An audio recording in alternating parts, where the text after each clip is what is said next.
du Sénégal gën nañ ko dégradé mu nekk les agences de notation. Standard and Poor's lañ ci mën a jàpp mooy que ni léegi Sénégal jóge na B- ba CCC plus mu nekk loo xamante justement là actuellement le pays est au bord du faillite. ci li nga xamante moo nekk mbirum économie. et au moment où gars yi ñu ko ay guerre de positionnement waajal 2029 fi réew mu toll ak doyen ñuy wax ci li nga ne moo nekk la restructuration de la dette mais day mel ni.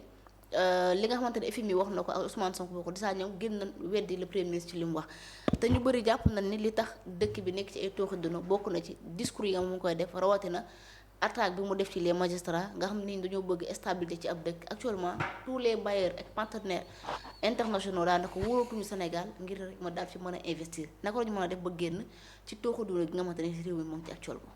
En fait, ce qui est grave, ce qui a aggravé la situation du Sénégal, ce n'est même pas la soutenabilité de la dette, etc., etc. Parce que la dette du Sénégal, elle est soutenable. Il suffit qu'on n'accepte pas qu'on soit comme ni président Macky Sall nekkee woon ak Ablaye Wade ak ñeneen ak ñeneen. am fulla ak fayda mat sëkk li ñu doon mën a toog wax ak ñoom wan leen ne leen lii mbëtt bëgg la bëgg bar bëgg. Nous aspirons à un développement. Et pour développer notre pays, il nous faut des dettes yoo xam ni concessionnelles. Qui nous permettent d'investir. mu mën a jur ñu mën a fay. Nous sommes solvables. ñooñu noonu lañ def mais tëgguñu ci table. saagawuñu ndey. dugalu defuñu ay discours tonitruants. Tonitruants plutôt. Ils n'ont pas mis les pieds dans le plat. Et pourtant ils ont réussi durant toutes les années yi fi nekk. à tenir la dragée haute aux bailleurs de fonds. au FMI et à la Banque mondiale. Mais tey ñi nga xam ne ñoom ñoo fi nekk su fekkee ni dañu non seulement dugal situation réew mi ñu nekk nii par ay déclarations malheureuses yi ñu def. muy affaire cette dette qu'on dit cachée et qui n'est pas une dette cachée. N'est-ce pas man maa ko wax man Amadou Moustapha Gueye cette dette n'est pas une dette cachée. N'est-ce pas wax naa ko waxati ko ñeneen wax nañ ko waxati nañ ko.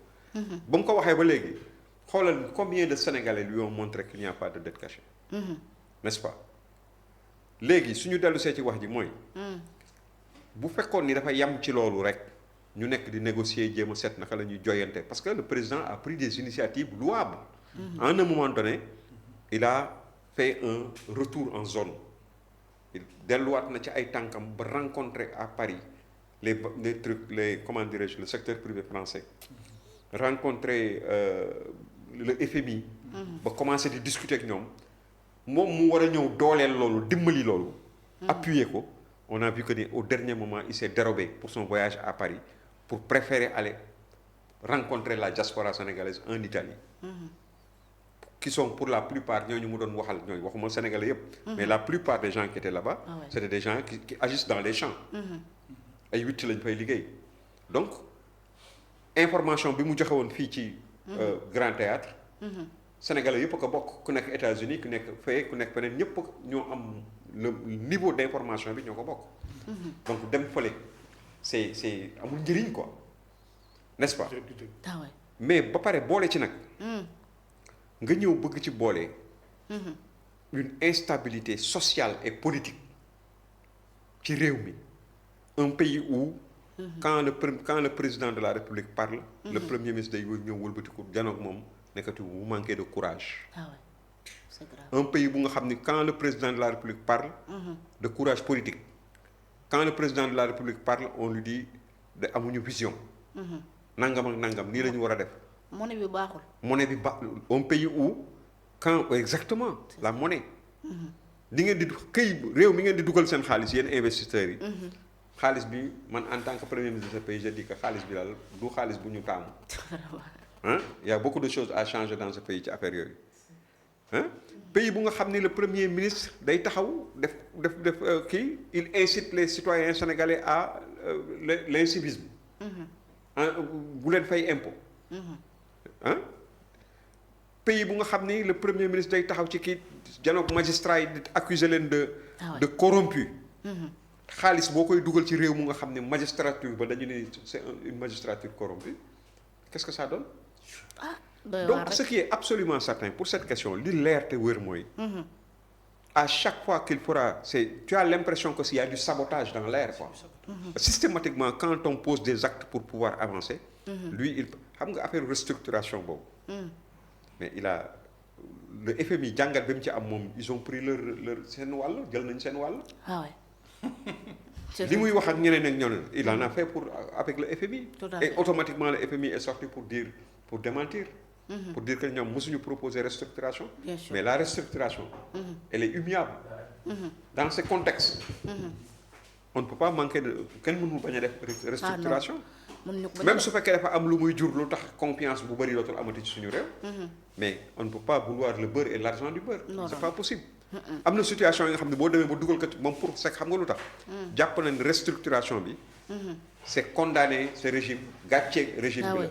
tout à fait. Ça voudra dire que le régime a échoué parce que si dès lors qu'on acceptera d'être dans une restructuration pour un pays que tu as trouvé nickel.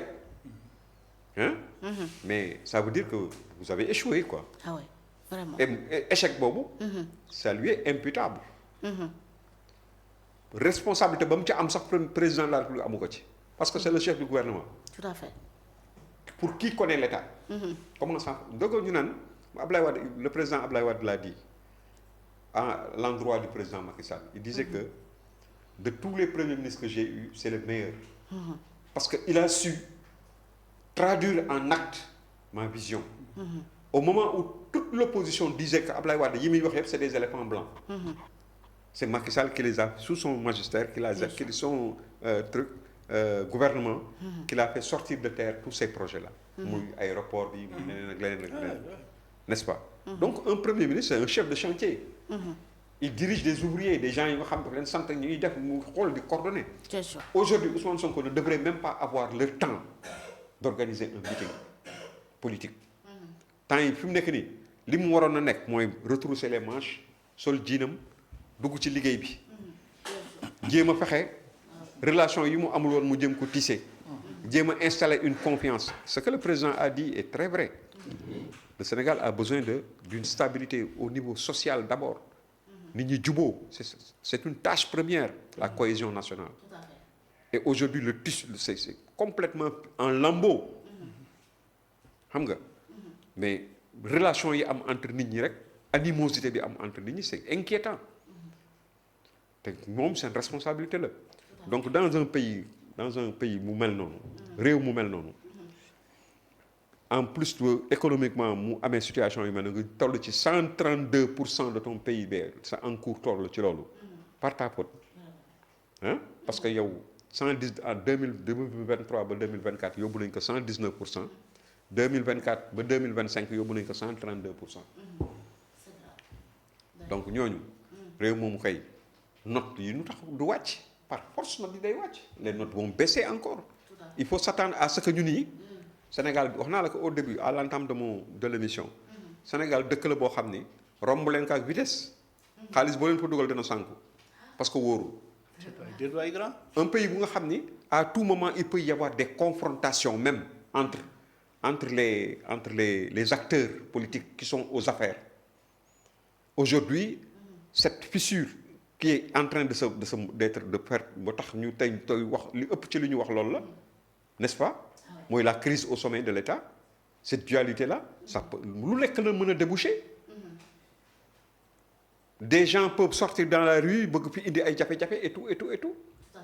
Mais donc xam nga instabilité boobu.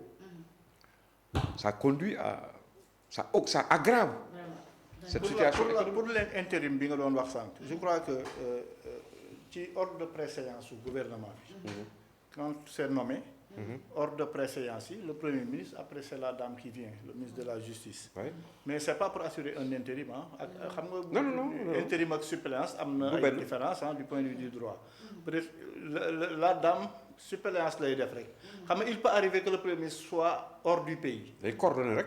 waaw mu am conseil des ministres. mu nekk hors du pays. bu demee loolu celui qui moom kii ñëw. ci ordre de préséance bi mooy assurer les signatures expédier les affaires courantes def arbitrage ak yooyu en attendant que mu ñëw quoi xam naa ni loolu mooy am nii. waaw peut-être que ça passera comme ça. mais intérim wala ay super c'est organisé am na foo xam d'ailleurs c'est dans le temps. oui absolument. dafa am temps. waaw limite non dafa am limite. dans le temps yooyu c'est organisé hein.